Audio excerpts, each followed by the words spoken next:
Bonjour, c'est Messia, vous êtes sur le mensuel. Votre cœur sous la pierre, votre cœur se fout, s'en est allé.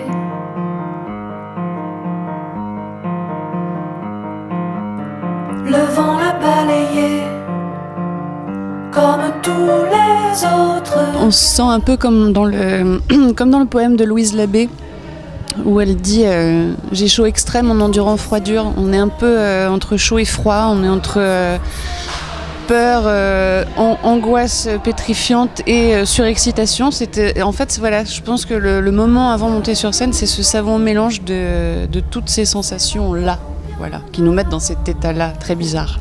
On a fait aussi tout ce travail-là et tout ce chemin avant d'être sur scène et de pouvoir faire des concerts. Il se passe un temps assez long, voilà. En tout cas, que le grand public, je pense, ignore, voilà. Il faut enregistrer un disque, il faut sortir un disque, en faire la promotion, etc. Donc tout ça prend un temps considérable. Et puis, ça y est, après on a la chance de partir en tournée. Quand on a la chance que ça arrive, voilà. Donc c'est quand même... Ça mérite, bon sang, ça mérite d'avoir le trac, quoi. De soupirs accablés, compressés, harassés d'aigreur. Maintenant comment faire? Votre nom sur la carte est rayé.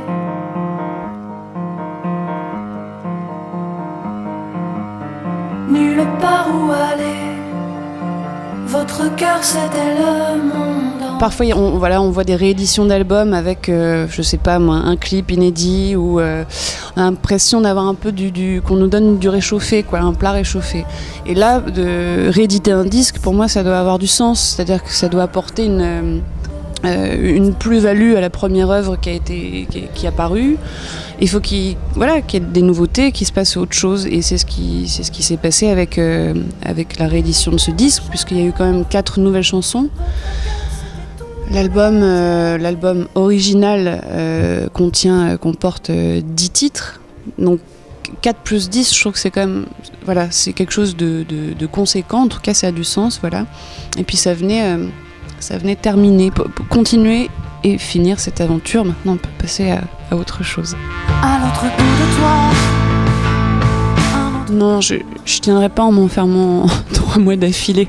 Donc c'est pour ça que j'essaye une fois par mois de m'enfermer déjà 3 jours, ce qui est déjà pas mal. Voilà, et d'essayer dans ma fréquence de travail, je crois que quand on se dit voilà, je vais partir de temps à temps pendant 1 mois. Et au bout de ce mois-là, il va falloir que je revienne avec tant de choses. Moi, je suis incapable de travailler comme ça. Et bien au contraire, je crois que ça me mettrait une pression telle que ça me couperait toute inspiration et tout élan naturel, j'allais dire, de composition, d'écriture. Voilà. Donc moi, ça se passe de manière naturelle, au quotidien, de semaine en semaine. Il y a des semaines où il ne se passe rien. Et puis parfois il y a une belle surprise qui arrive.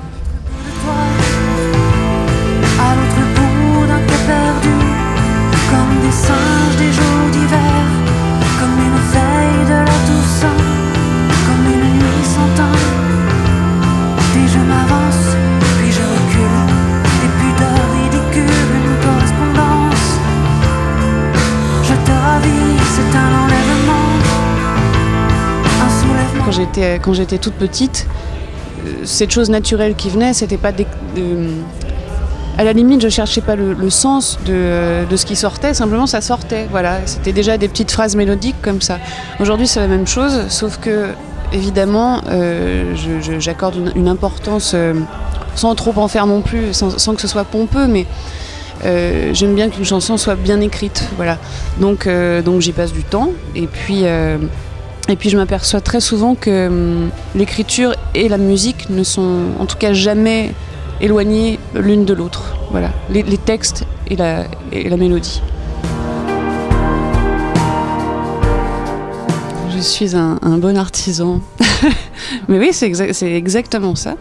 C'est quelque part, c'est de l'artisanat. Enfin, il y a quelque chose de très concret, un travail manuel, que ce soit la pratique de l'instrument, dans l'écriture.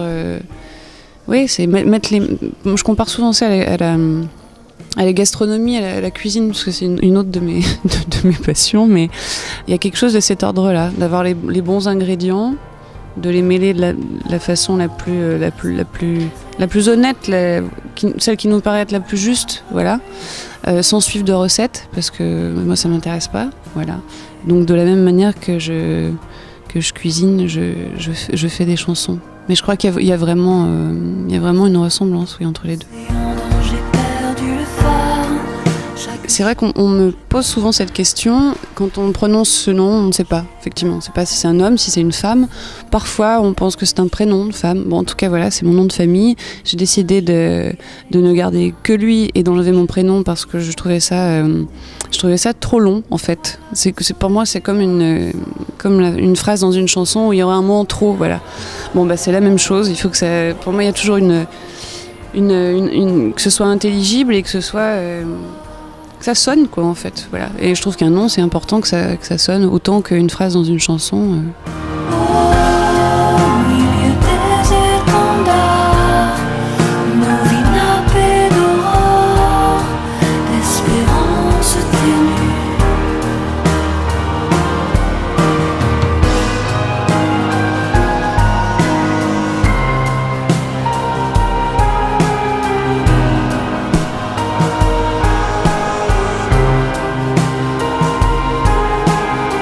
Oui, c'est tout à fait moi, puisque je suis comme ça.